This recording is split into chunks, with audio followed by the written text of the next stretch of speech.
A una nueva edición de Trayectorias gracias a UPC Cultural. En esta ocasión vamos a conversar con Carlos Sot. Él es cuentista, es ensayista y ganador del premio Copé, además de tener un doctorado en literatura hispanoamericana. Carlos, muchas gracias por estar aquí. Muchas gracias, Daniel. Gracias por la invitación. Siempre me gusta conversar por los orígenes. ¿Cómo fue tu primer acercamiento a la literatura, a la narrativa? Bueno, de muy niño, en realidad, mi primer acercamiento a la lectura en general fue a través de las historietas. ¿De los cómics? De los cómics, Ajá. sí. Pero bueno, digamos, tenía 6, 7 años, así aprendí a leer por mi cuenta, ¿no? ¿Por tu cuenta? Sí, bueno, me explicaban algunas cosas ahí, pero me gustaban tanto que, bueno, devoraba esas historietas y ahí empezó pues a gustarme la lectura. Y fui cada vez pues leyendo cosas más complejas, ¿no? Y la escritura sí empezó un poco después. Yo diría que a los 10 años empecé a tener ganas de escribir, únicamente ganas, ¿no? Pero no lo hice hasta la adolescencia, más o menos a los 15 años empecé a escribir un diario personal, cosas así sueltas, sin buscar ningún tipo de género, de forma, sino impresiones, ese tipo de cosas. ¿Escribías sobre tu vida? Sí, impresiones, ideas, en fin, una mezcla de cosas. Quería plasmarlas por escrito y así empezó, ¿no? ¿Y cuándo te das cuenta que ese impulso te iba a acompañar toda tu vida? Bueno, las letras en general, la literatura y la filosofía también fueron siempre intereses que tuve, ¿no? Y nunca se me ocurrió un momento en que fuera a dejarlos. Y la literatura ya como una profesión, porque antes fue una vocación, algo que yo sabía que no podía dejar de hacer nunca. Cuando se convirtió en una profesión fue cuando yo había seguido Derecho, terminé mi carrera de Derecho, empecé a trabajar ahí, por el miedo que le meten a uno, ¿qué vas a hacer con la literatura? Te vas a morir de hambre, ¿no? Es tan común eso. Entonces seguí ese camino erradamente. Y ahí me di cuenta, aunque por algo fue, ¿no? Ahí me di cuenta, no puedo hacer algo por lo que no sienta pasión, ¿no? Y dejé lo que había estudiado, mi trabajo y todo, y dije, ahora me dedico a la literatura. ¿Y qué significó para ti ese cambio radical? Y además, me imagino en un entorno en el que igual no te comprendían mucho la decisión. Claro, no, fue difícil, porque al principio me acuerdo que empecé enseñando en la normal superior del Champañat, y el sueldo que me pagaban era poco, era una época también de inflación, yo vivía lejos y la mitad de mi sueldo creo que se iba en la gasolina para mi carro, ¿no? Entonces era muy frustrante en ese aspecto, no únicamente en el económico, sino también en el ambiente cultural, la posibilidad de publicar algo en literatura o conversatorios, toda esa vida cultural que ahora ha florecido. Carlos, entonces tú entras a estudiar Derecho a la Católica y concluyes además la carrera. Concluyo y trabajé un tiempo en Derecho, sí. ¿Y ese periodo de tu vida cómo lo calificarías? De un desdoblamiento de la personalidad bastante marcado, porque no era mi vocación, ¿no? Aunque reconozco que algo me sirvió el derecho para, digamos, ordenar las ideas y saber que las cosas tienen más de una interpretación, que hay que ser muy cuidadoso a la hora de emitir juicios. Eso es lo que te enseñan en la facultad, ¿no? Que un asunto legal lo puedes ver desde diferentes ángulos. No necesariamente uno tiene la razón, ¿no? Sino hay mayor o menor grado de convicción sobre un tema. Eso me sirvió, pero no era mi vocación. Mi vocación era por la literatura y la filosofía, definitivamente. ¿Y qué significó para ti dejar esa vida del derecho, seguramente más estable, seguramente también más aceptada, Claro. e irte por la literatura? Sí, definitivamente era más aceptada. Estaba siguiendo, digamos, la carrera normal de un joven que tiene las oportunidades de estudiar algo así. Y tomar esa decisión fue difícil porque me estaba lanzando un poco al vacío, ¿no? ¿Qué hay en literatura, en la enseñanza en esa época? ¿Qué cosa había? Y vivir de lo que uno escribe siempre ha sido difícil, especialmente en este país. Y yo era muy consciente de eso, de la dificultad de ganarme la vida con la escritura. Entonces fue un poco un salto al vacío, pero al mismo tiempo me sentía reconfortado de que por primera vez estaba haciendo algo que yo quería hacer y que no otros me mandaban a hacer, ¿no? Entonces tuve la sensación de que había vivido un poco por las órdenes de los demás hasta esa edad, más o menos, en que yo por primera vez creo que tomé una decisión sobre mi propio destino, digámoslo así, o mi futuro. Y fue difícil, ¿no? Así visto en retrospectiva, no fue fácil. O sea, no es fácil vivir de la literatura. Ahora quizás para los jóvenes hay más oportunidades, pero en esa época no tanto. Y entonces me las tuve que bandear de diferentes maneras para llenar la canasta, digamos, Claro, ¿no? ¿cuál fue el costo? ¿A qué tuviste que renunciar por seguir tu vocación? Bueno, primero a una perspectiva de desarrollo más o menos estable, que es, si tú sigues derecho, tienes tu vida de alguna manera hecha, los cimientos económicos están ahí y además tú, en relación al medio social en el que vives, eres alguien, ¿no? Que ha hecho un camino por algún lado. Mientras que si te vas por el otro camino, los cimientos económicos son casi es un pantano, digamos, ¿no? Sobre el que tienes que construir tu vida. Y por otro lado es una rareza, ¿no?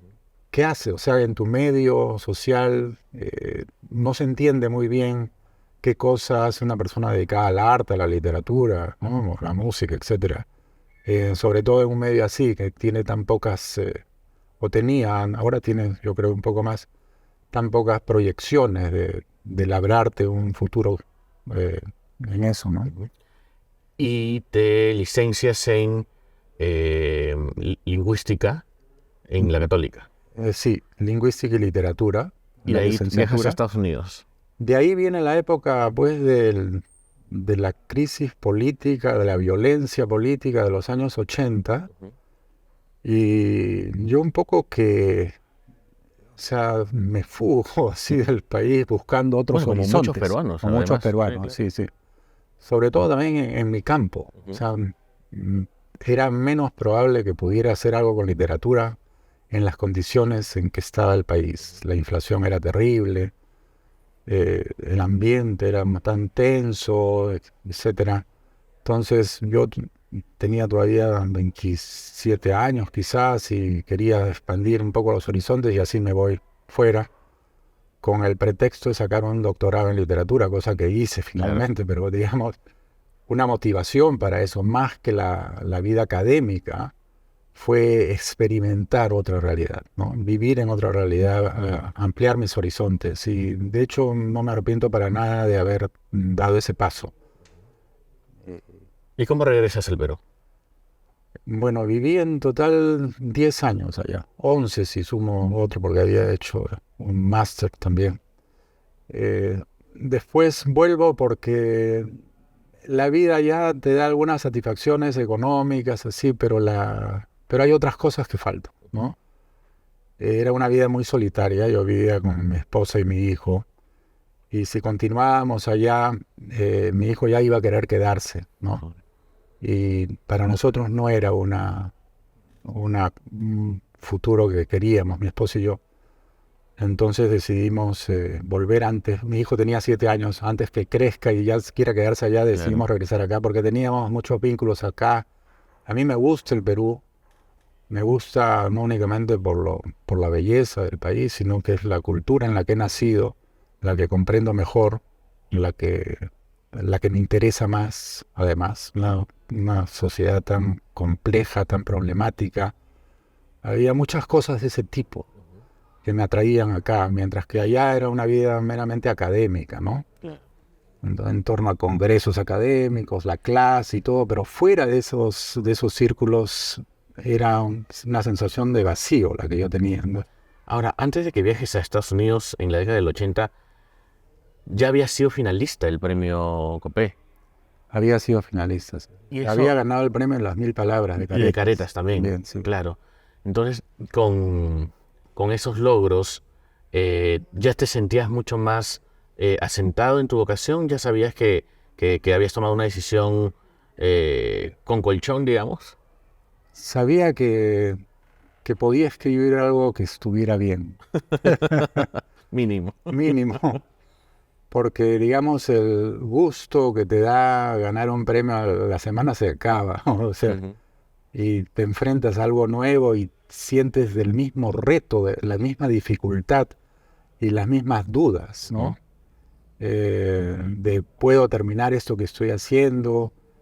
Muchas cosas que uno escribe salen mal, no son te sientes insatisfecho con eso. Eso yo diría que es la constante. Ujú. La constante es la dificultad de escribir para mí. La constante son las dudas que tengo sobre la escritura y de vez en cuando pues saco algo que le hago que gusta y esa es una satisfacción. Pero como te digo, no es que dure tanto tampoco. Tienes que hacer algo más después de eso. Y ahí empieza otra vez todo es como volver como Sísifo que cae otra vez a la base de la montaña y tiene que volver a subir. O sea, con todo el esfuerzo que eso significa para sin estar seguro que vas a llegar otra vez arriba. Y luego en la década del 90, 96, corrígeme si no fue 96, ganas el premio Copé. El 96, sí. 96 96. con Fuego. Fuego, sí. ¿Qué te inspiró a escribir Fuego? ¿Cómo nació la idea de un niño que quiere quemar su casa? Sí, en realidad era la idea del fuego, como el símbolo del fuego, es algo que siempre ha resonado en mí, como tiene un valor simbólico fuerte, que es la necesidad de quemar algo para a partir de ahí hacer algo Algo nuevo, nuevo. ¿no? Eso es lo que me había pasado a mí cuando quemé, digamos, mi carrera Ah, mira. de derecho, por Ujú. decirlo así, de una manera, y el futuro que yo tenía en eso para buscar algo nuevo. O sea, es como un rito de paso en la que tú esperas crecer, ¿no? En que de alguna manera tu vida se ha estancado, sientes que tu vida se ha estancado en algo y necesitas romper con eso e ir hacia adelante buscando algo nuevo, ¿no? Entonces la base creo que estaba ahí. No la formulé yo así con estas palabras, así tan racionalmente, pero era un sentimiento, eso es un sentimiento que siempre ha estado a mí, siempre ha estado en mí de dejar atrás algo que ya hice, ¿no? Y buscar algo que está más allá. Entonces el niño tiene esa actitud de quemar su casa. Simbólicamente la casa es un lugar donde tú resides, donde has echado tus cimientos, tu vida está de alguna manera segura ahí. Y cuando la quemas, ¿por qué? ¿Dónde vas? ¿No? Entonces ese rito es lo que quise mostrar en el cuento. Y ahora que mencionas el paralelismo con la carrera de Derecho, hay bastantes imágenes que uno puede encontrar, ¿no? El hecho de que, por ejemplo, la casa esté tan ordenada y tan adornada con cierta tranquilidad, ¿no? Cierta estabilidad, casi detenida en el tiempo, que el niño además esté como que a punto de volverse adolescente, ¿no? Como que está en medio de una Ujú. transición. Sí, ¿Es lo mismo que te pasó a ti? claro, sí. Y además quienes viven en esa casa, Los si tíos. ves bien los tíos, todos tienen, digamos, una visión bastante hecha del mundo y de Ujú. las cosas, Claro. ¿no? Y entonces ese ambiente ya hecho, también, tanto la casa como los que viven adentro, la ideología ya cerrada adentro, eh, forman la misma idea de algo ya terminado, digamos que el niño siente, el niño adolescente Ujú. casi, siente la necesidad de superar eso para proyectarse más allá. Y ese más allá no sabemos qué cosa es. Recuerda que el niño sale corriendo. Al final es Sí, una hasta el malecón, carrera, ¿no? claro, es una carrera hacia algún lado. No Ujú. necesariamente ahora me voy a la casa de mi tía o a donde mi enamorada o a otro país. No, el niño simplemente corre, se va. Esa carrera hacia no sabes dónde también tiene un significado ahí. ¿Cómo fue el proceso de escribirlo? Ya al momento de sentarte a a traducir tus ideas al papel? Bueno, para mí los cuentos, o en general, lo que escribo no nace de una idea previa. Nace de tratar de ubicar de un impulso, de algo que en un momento te motiva, que no está muy claro todavía. Es una sensación, una intuición, una palabra, puede surgir de una conversación, de ver algo, ¿no? Y tú sientes que hay algo ahí que podría desarrollarse de una manera más orgánica, como un cuento, una novela, etc. Es parte de eso más que de una idea. No, no es que yo me siente a decir, ahora voy a escribir sobre un niño. No, no, puedo ver un niño corriendo en la calle y a partir de esa carrera loca del niño hacia algún lado, tú no sabes si está huyendo de alguien o está simplemente Jugando, jugando, persiguiendo. ¿no? Echando energías. A partir de eso, surge como se prende una luz. Tú dices, ah, caramba, esto se relaciona un poco con mi carrera, cuando me fui corriendo de derecho, por decirlo así, ¿no? Así, de esa manera muy inconsciente surgen, en mi caso, los cuentos y los ensayos. Sí. Perfecto. Carlos, ¿y el proceso mismo de tu trabajo, de escribir, de corregir, de aumentar, de quitar, cómo lo trabajas? ¿Cómo es en tu caso? Bueno, lo más difícil para mí es el momento de la corrección, ¿no? O sea, el momento de lo que yo llamaría lluvia de ideas o lluvia de impresiones, es decir, todo lo vuelcas ahí en la página y se va acumulando, acumulando y ahí tú vas viendo que va surgiendo una figura, digamos, ¿no? Una figura de una novela, de un personaje, de una situación, ¿no? Pero ahí ese momento no tiene ningún orden, ningún camino prefijado, sino simplemente vuelcas tus diferentes ideas. Una vez que ves que puede surgir algo, entonces empieza el trabajo de organizar un poco, sin suprimir la espontaneidad, que también es todo un reto, ¿no? Porque muchas veces la corrección elimina... Qué difícil eso, claro. Sí, elimina todo lo que es más espontáneo.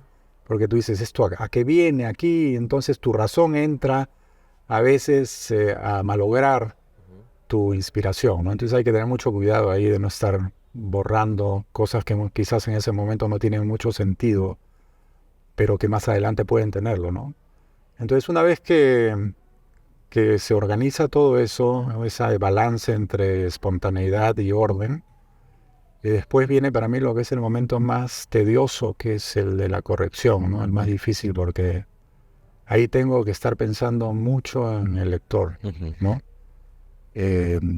Hasta qué punto estoy siendo claro sin dejar de ser auténtico, sin dejar de ser complejo también. O sea, la claridad no puede eliminar la complejidad, ¿no? Pero la complejidad no puede ser tampoco obtusa al punto de que O tu lector, restrictiva, ¿no? restrictiva, que Claro. tu lector tampoco te entienda, ¿no? Ajá. Entonces ese balance es complicado. Y también el manejo del lenguaje, ¿no? O sea, evitar redundancias, o clichés, ¿no? Adjetivos clichés, que me salen automáticamente. Uno está inmerso en una sociedad llena de clichés, ¿no? Claro. El lenguaje está lleno de clichés y yo veo muchas veces que digo cosas ya totalmente archisabidas o adjetivos tan manidos que ya pierden toda potencia expresiva. Y eso me sale así automáticamente porque estoy sumergido yo en digamos, el lenguaje social. Entonces tengo que ser más exigente en ese aspecto. Entonces voy corrigiendo, evitando redundancias o tratando de ver las cosas de una manera algo más ingeniosa, original. Y la economía también del lenguaje. O sea, ¿por qué voy a decir en un párrafo completo lo que podría decir en una frase? Cosas así. Ese tipo de trabajo es para mí el más difícil de todos. Me sale mucho más fácilmente lo espontáneo, simplemente lanzarme a escribir. ¿Te demoras más corrigiendo que escribiendo? Sí, definitivamente. Tengo muchas cosas escritas, pero a la hora de publicar sí es la parte de la corrección es lo que me demora. Sí. ¿Y cuándo sabes que algo ya está listo para publicar, para desprenderte de eso y dejarlo vivir? Algo muy importante para mí es el ritmo. Y por ejemplo, Flaubert hablaba que cuando él terminaba un texto, una novela, una obra, salía al bosque y la leía en voz alta. Y si es que eso le sonaba bien, estamos hablando del ritmo, ¿no? El sonido, que decía, ah, ya está listo para hacerlo. Hay algo así, ¿no? Las cosas, cuando yo las he lanzado, tienen que tener una fluidez, un cierto ritmo. Y cuando lo tienen, me doy cuenta, esto ya está para publicar, ¿no? Más allá del contenido, que es importante, obviamente, y la articulación de todo tu texto, más allá de eso, esa parte de la musicalidad, ¿no? No necesariamente tiene que ser una música armónica, digamos, puede ser un staccato, o sea, bien, o sea, cortado, ¿no? Pero tiene que haber cierto orden ahí musical, ¿no? En algunas entrevistas he leído que siempre haces referencia a tu instinto, al instinto que tienes para contar una historia. ¿Cómo se consigue, cómo se cultiva, cómo se descubre ese instinto? Bueno, yo creo que es como darle la contra a la razón, darle la contra a tu aproximación racional o al sentido común, ¿no? Uno naturalmente tiende a pensar las cosas desde el sentido común, que a veces se vuelve tiránico, ¿no? O desde la razón. Entonces, es un impulso a darle la contra a esa tendencia que tenemos todos de decir las cosas que son más fáciles de decir, ¿no? Y ver las cosas desde otro ángulo. Ese es un motor, un disparador, digamos, de lo más irracional, ¿no? Dejar que lo irracional, lo instintivo, el sueño y todas esas cosas entren en tu expresión, en tu deseo de darle a las cosas cierto sentido. No permitir que el sentido común sea el que manda siempre, ¿no? Ese es como el doctor No, creo que había este personaje que siempre daba la contra. Sí.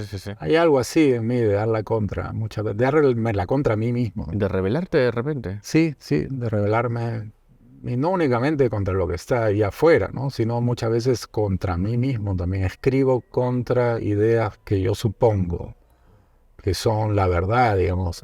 Voy un poco contra mí mismo al escribir. Y en el caso, mencionabas hace un rato que el fuego era un símbolo, que la casa era un símbolo en el cuento ganador del premio. Eh, ¿Cómo se transmite lo que es simbólico para ti para que también lo sea para el lector? O sea, porque podrían haber diferentes lecturas, diferentes miradas. Claro, bueno, de hecho yo parto de la idea de que no debo imponerle al lector una lectura muy clara, ¿no? El lector es el que tiene que cada lector es un lector, es una interpretación distinta a lo que tú haces y uno tiene que aceptar eso. Si tú quieres ser más claro, entonces estás escribiendo un panfleto, ¿no? Un panfleto, un manifiesto, o tienes una agenda en la cabeza que quieres transmitir. Pero la literatura para mí no es eso. Si quieres hacer transmitir ese tipo de mensajes, pues dedícate a escribir un texto político, o religioso, o científico, ¿no? Donde es importante que tú transmitas tu idea de la manera más clara posible. Pero cuando uno escribe literatura, o cuando yo escribo literatura, pienso que no puedo ser así de explícito y tengo que dejar que el lector, que en la mente del lector surja algo que yo estoy tratando de decir, ¿no? Y que él sea también un creador, o que seamos co-creadores de un sentido, ¿no?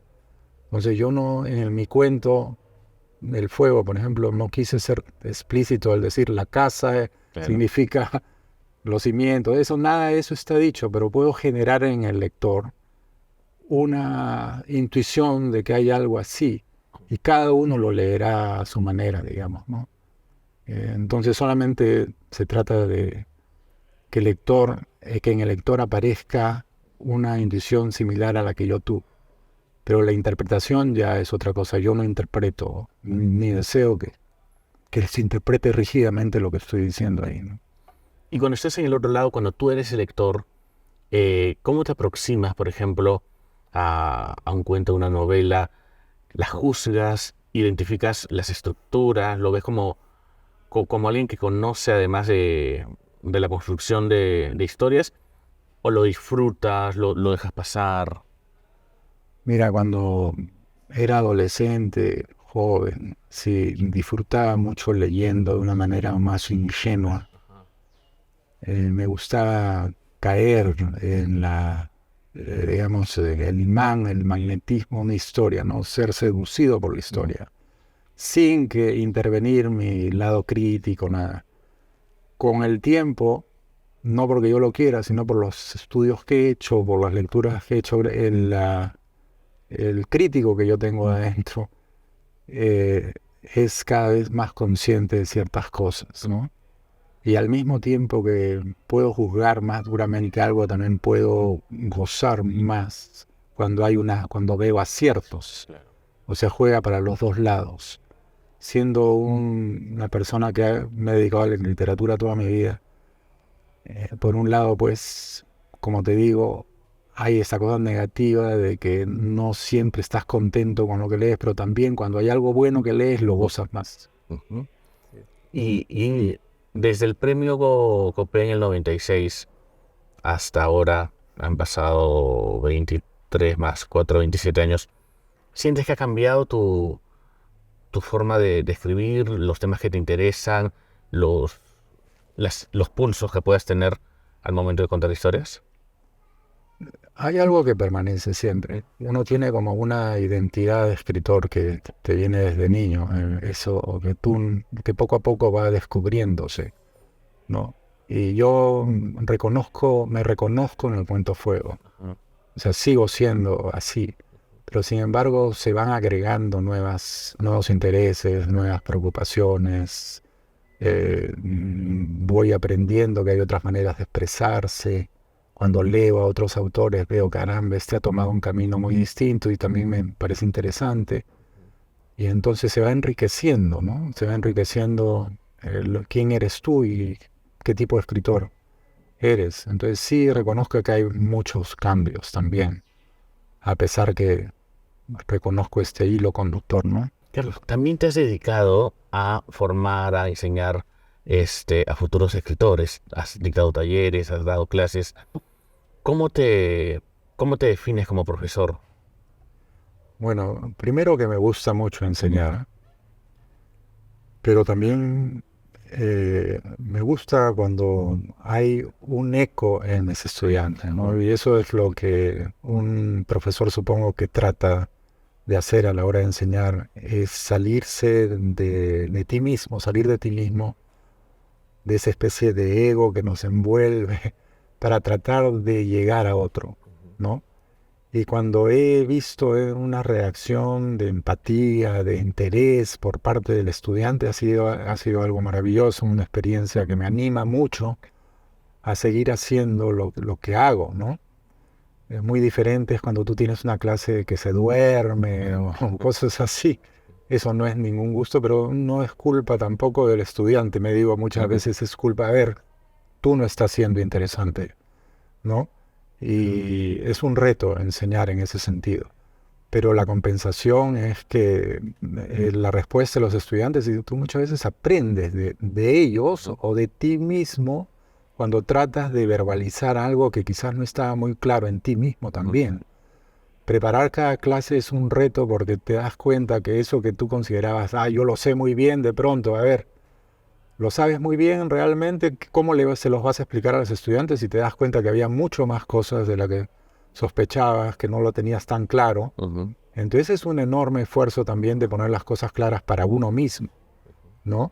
Y para que el otro sea capaz de entenderte, ¿no? Entonces en ese sentido me gusta enseñar aunque últimamente no estoy enseñando. La pandemia un poco de Sí, que claro. desbarató todo eso, pero pienso retomar en cualquier momento. Excelente. Sí. Mencionabas el tema del ego y eso me hacía pensar en cuáles son los riesgos de dedicarse a la literatura, de publicar, de qué manera podemos ser seducidos por lugares que seguramente no transitaríamos, ¿no? Un poco de vanidad de repente. ¿Te ha pasado? ¿Cómo lo ves tú? Bueno, a propósito del ego, escribir es una actividad muy solitaria. Entonces uno puede pasarse horas o días ahí encerrado en tu mundo y pierdes hasta cierto punto el contacto con los otros y con otras visiones y tiendes al egocentrismo, no necesariamente egoísmo, sino egocentrismo en el sentido que el mundo empieza a girar en torno a tus preocupaciones y tus intereses y te encierras, ¿no? Y yo me he dado cuenta que eso muchas veces pasa, que me he encerrado en mi mundo y he dejado de ver otras cosas y uno al final te das cuenta, caramba, hay muchas otras cosas a las que no he prestado atención y es el momento pues de romper esa burbuja y salir Ujú. hacia los demás.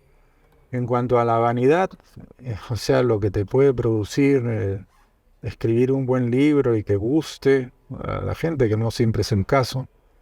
eh, Somos humanos y esas cosas se dan, ¿no? Pero al final creo que hay una conciencia que está un poco más arriba que te dice vanidades, vanidades, que te dice esas son cosas de menor importancia, ¿no? Cualquier premio que uno pueda recibir al final, bueno, alimenta un poco tu ego, pero lo pones a distancia, lo ves en perspectiva y dices, ¿qué es a final de cuentas? Eso y en ese sentido sí creo que tengo un contraataque, contraataco cualquier tipo de esos sentimientos un poco vanos o superfluos que uno no está libre de tenerlos, ¿no? La superficialidad es una tentación constante, ¿no? Vivir únicamente para las apariencias es algo, creo que ninguno está un poco libre totalmente de eso, pero depende de tu filosofía de vida, para decir qué cosa valoras más, ¿no? Y yo valoro más la autenticidad de las personas, ¿no? La búsqueda de qué cosa eres tú realmente y eso tienes que mostrar a la hora de escribir. Recordarme siempre que yo no estoy escribiendo para ganar premios, estoy escribiendo para mostrar lo que yo considero más valioso del ser humano, ¿no? Eh, eh, Más valioso estéticamente, pero no únicamente estéticamente, sino moralmente también.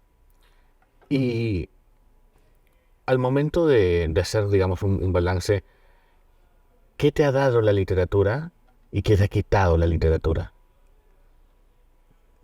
Bueno, me ha dado muchas cosas, es como un espejo para mí, Ujú. ¿no? O sea, un espejo en el que me puedo ver reflejado.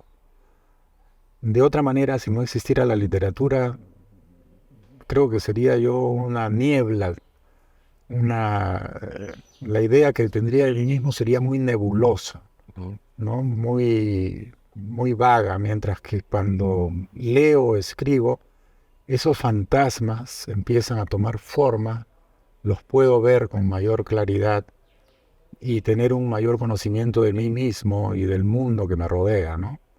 Me da eso que yo considero muy valioso, de otra manera me hundiría en la oscuridad, siento yo, ¿no? En la oscuridad o en la incertidumbre. ¿Y qué me ha quitado la literatura?